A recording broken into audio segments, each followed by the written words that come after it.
ಮೈಸೂರಿನ teacher constituency ಇದೆ. ಆ ವಿಚಾರದ ಬಗ್ಗೆ ಕುಮಾರಣ್ಣರವರ ನೇತೃತ್ವದಲ್ಲಿ ದೇವೇಗೌಡರು ಸಾಹೇಬರು ಮಂಡ್ಯ ಮತ್ತು ಮೈಸೂರು ಈ ಭಾಗದ ಎಲ್ಲ ಮುಖಂಡರುಗಳನ್ನ ಕರೆದಿದ್ದರು. ಸ್ವಲ್ಪ ನಾನು ಕಾರ್ಯಕ್ರಮಗಳು ಖಾಸಗಿ ಕಾರ್ಯಕ್ರಮದಿಂದ ಸ್ವಲ್ಪ ತಡವಾಗಿ ಬಂದೆ. ಹಾಗೆ ದೇವೇಗೌಡ ಸಾಹೇಬ್ರನ್ನು ಕೂಡ ಭೇಟಿ ಮಾಡಿರಲಿಲ್ಲ. ಅವ್ರನ್ನೂ ಕೂಡ ನಮಸ್ಕಾರ ಮಾಡಿ ಹೊರಡುವಂಥದ್ದು. ಆ ಕಾರಣಕ್ಕೆ ಇವತ್ತು ನಾವೆಲ್ಲ ಸಭೆ ಸೇರಿದ್ವಿ. ಈಗ ನಿಮ್ಮ ಪ್ರಶ್ನೆ ಏನು ಹೇಳಿ? ಇಲ್ಲ ಸರ್, ಕಿಡ್ನಾಪ್ ಕೇಸ್ ವಿಚಾರವಾಗಿ ಸಂತ್ರಸ್ತ ಒಂದು ಹೇಳಿಕೆ ನೀಡಿದ್ದಾರೆ. ಅಂದ್ರೆ ಯಾವುದು ಕಿಡ್ನಾಪ್? ಅದೇ ರೇವಣ್ಣ ಸರ್ದು ಕಿಡ್ನಾಪ್ ಆ ಒಂದು ವಿಚಾರ. ನೋಡಿ, ಕಿಡ್ನಾಪ್ ಮಾಡಿಲ್ಲ, ನನ್ನ ಮಗ ನಿಮಿಷ ದಯಮಾಡಿ ಅರ್ಥ ಮಾಡಿಕೊಳ್ಳಿ.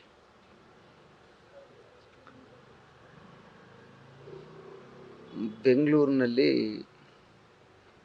ಅವ್ರ ಮೇಲೆ ಅವರಲ್ಲೇ ಕೆಲಸ ಮಾಡ್ತಿದ್ದಂಥವ್ರ ಕೈಲಿ ಕಂಪ್ಲೇಂಟನ್ನು ಕೊಡಿಸ್ತಾರೆ. ಅದು ಬೇಲೆಬಲ್ ಅಂತ ಗೊತ್ತಾಗುತ್ತೆ. ಆಯಿತಾ? ಅದಾದಮೇಲೆ ಹೆಬ್ಬಾಳ್ನಲ್ಲಿ ಒಬ್ಬರು ಈ ವಿಚಾರದಲ್ಲಿ ನೊಂದಿರ್ತಕ್ಕಂಥವ್ರು ಅನ್ನೋವಂಥವ್ರಿಂದ ಮಗನ ಮೂಲಕ ಕಂಪ್ಲೇಂಟನ್ನು ಕೊಡಿಸ್ತಾರೆ. ಆದರೆ ನಿಮಗೆ ಗೊತ್ತಿರಲಿ,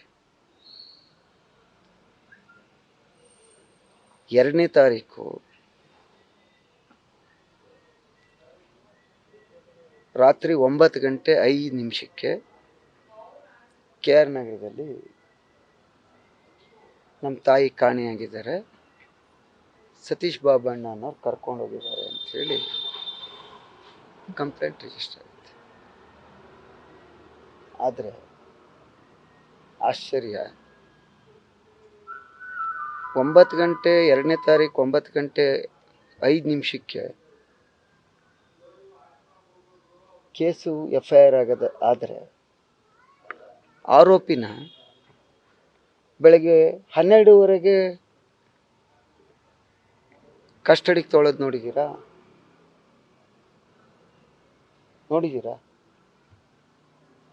ಅದಾದಮೇಲೆ 7 ದಿವಸ ಆ ಬೇಕ್ರಿಲಿದ್ದ CC ಕ್ಯಾಮ್ರದ್ದು ಹಾರ್ಡ್ ಡಿಸ್ಕು ಎಲ್ಲಿತ್ತು? ಇದೆಲ್ಲವೂ ಮುಂದಿನ ದಿನಗಳಲ್ಲಿ ಜನತೆಗೆ. ಈಗ ಸಂತ್ರಸ್ತ ಹೇಳಿ ಕೊಟ್ಟಿದ್ದಾಳೆ, ನಾನು ಯಾರನ್ನು ಕಿಡ್ನಾಪ್ ಮಾಡಿಲ್ಲ, ನನ್ನ ಮಗ ಗೊತ್ತಿಲ್ಲದೆ. ಸರ್, ನಾನು ಅದನ್ನೇ ನಿಮ್ಗೆ ಹೇಳಿದ್ದು. SITಲಿ ಒಳ್ಳೆ ಅಧಿಕಾರಿ ಇದ್ದಾರೆ, ನಾನಿಲ್ಲ ಅಂತ ಹೇಳಲ್ಲ.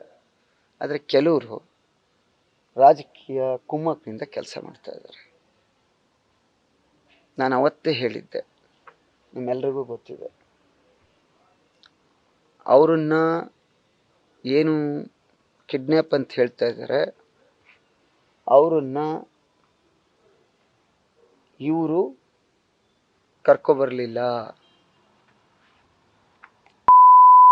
ಅವ್ರ ಮನೆ ಹುಣಸೂರಲ್ಲಿ ಆ ಅಮ್ಮ ಇದ್ದಾಗ ಕರ್ಕೊಬಂದರು. ಅವರೇ ಆ ಅಮ್ಮನೇ ಹರೀಶ್ ನಂಬರಿಂದ ಅವರ ಮಗನಿಗೆ ಫೋನ್ ಮಾಡ್ತಾರೆ. ಅದಾದಮೇಲೆ ಮಗ ಬೇರೆಯವ್ರಿಗೆ ಮಾಡ್ತಾರೆ, ಅವರು ಪೊಲೀಸ್ನವ್ರಿಗೆ ಹೇಳ್ತಾರೆ, ಅಲ್ಲಿಂದ ಕರ್ಕೊಂಡು ಹೋಗ್ತಾರೆ. ಹಾಗಿದ್ಮೇಲೆ ಕಿಡ್ನಾಪ್ ಹೇಗಾಯಿತು? ಆಮೇಲೆ ಇಲ್ಲಿವರೆಗೆ 376 ಏನು ಹೇಳುತ್ತೆ? ಯಾರು ನೋವಾಗಿರ್ತಾರೆ ಅಂಥವ್ರನ್ನ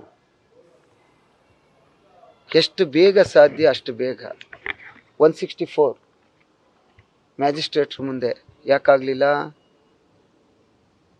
161 ಸ್ಟೇಟ್ಮೆಂಟ್ ತೊಗೊಂಡಿದ್ದೀನಿ ಅಂತ ಯಾಕೆ ಇಟ್ಕೊಂಡಿದ್ದೀರಿ? ದಯವಿಟ್ಟು ಅರ್ಥ ಮಾಡ್ಕೊಂಡು. ಅದರಿಂದ ಇದು ರೇವಣ್ಣವ್ರದ್ದು, ನಾನು ಬೇರೆ ವಿಚಾರ ಮಾತಾಡಲ್ಲ.